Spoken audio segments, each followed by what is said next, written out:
एक दिन एक व्यक्ति ने कृष्ण से पूछा, मैं सही करता हूँ फिर भी परेशानियां क्यों आती है। कृष्ण ने जमीन से एक छोटा पत्थर उठाया और कहा, पानी में डालो तो डूब जाएगा, लेकिन नाव में रखो तो पार लगा देगा। सीख, परेशानियां बदलनी नहीं होती, सोच बदलो, मैं तुम्हें पार लगवा दूंगा। राधे राधे।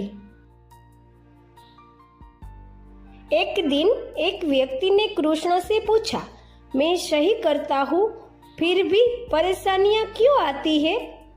कृष्ण ने जमीन से एक छोटा पत्थर उठाया और कहा, पानी में डालो तो डूब जाएगा, लेकिन नाव में रखो तो पार लगा देगा। सीख, परेशानियां बदलनी नहीं होती, सोच बदलो, मैं तुम्हें पार लगवा दूंगा। राधे राधे।